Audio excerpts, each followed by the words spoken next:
everyone, today I want to share 4 things that since I started working in tech, I kind of want to talk about.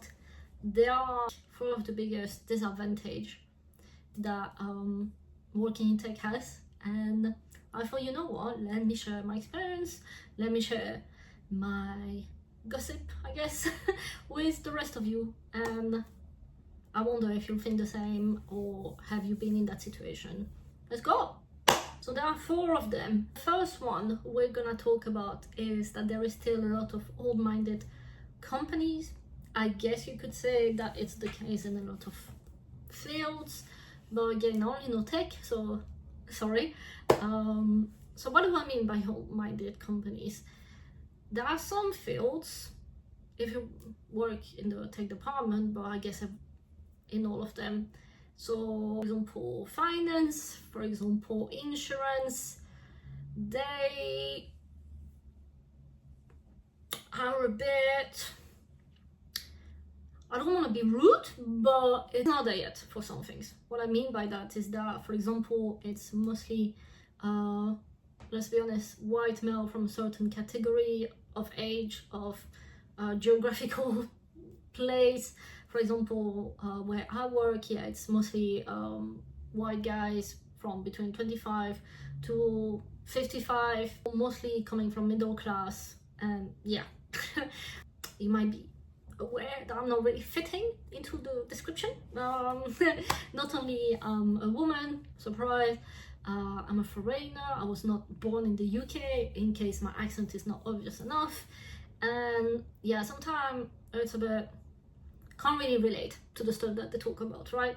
I'll be honest, my manager is quite good, so you know, I've raised certain things and we've been very open, and that's fine. You know, we've worked on those things, but yeah, I want you to keep in mind that sometime you might arrive in a company that's not ready for you if you're a bit different, or if you think a bit differently from others.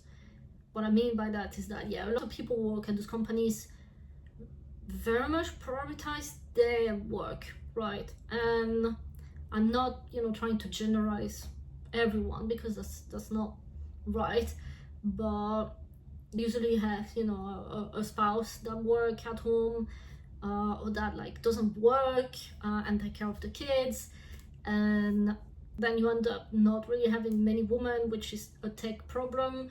And it can get a bit difficult because some places, you know, they just haven't had many women, and you know, they're trying their best, but some places it's kind of obvious that they're just not ready for other people to join, and then that become a problem.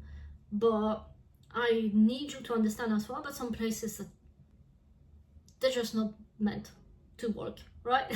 I don't know how to say it, but I think sometimes people need to understand and need to accept that maybe it's not meant to work. If you go a place and you keep trying and it's not happening, maybe it's not meant to work, okay? Just accept it. Anyways, the second one is the stress levels. That is something that is quite interesting, I think, because there is a saying, I don't know if it's the same everywhere, but we don't save life, and I really much agree with it. We don't save life, at least in my position. I'm a platform team lead. I work in a company that could be defined in like an older field, and it can be quite interesting to see how people are hanged on their job. And don't get me wrong, I understand that a job is important, because at the end of the day, if you have a family to support and you are the only provider, then yeah, you know, the playing field is different. Then, you know, for example, me, we're still quite young, I have a partner, I don't have kids, I can figure, you know, something, right? I can figure out a way. But I find it quite interesting how much pressure there is on people in tech, because yeah, like I said, most of us, we're not saving life, and sometimes I don't really understand why there is such a culture of no, this needs to be done today, or oh, the business requested it, or whatever. nothing is gonna happen most of the time.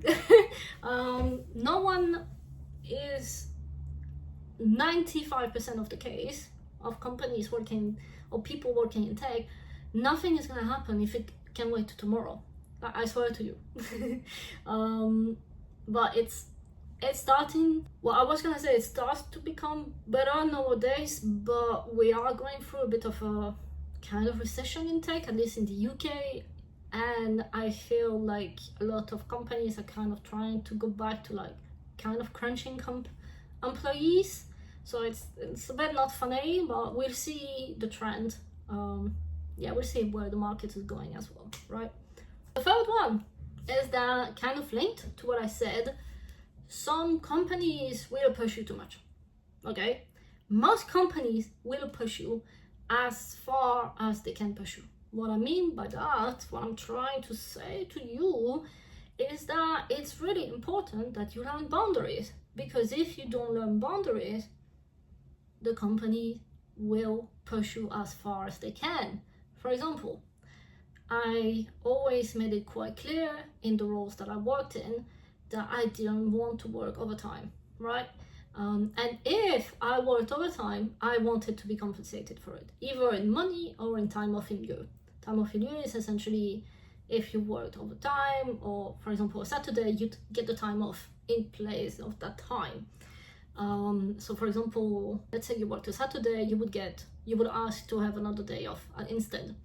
So that's fine, but I'm always made it clear that I didn't want it to be, oh, that's just expected, or that can happen often. That's what I mean.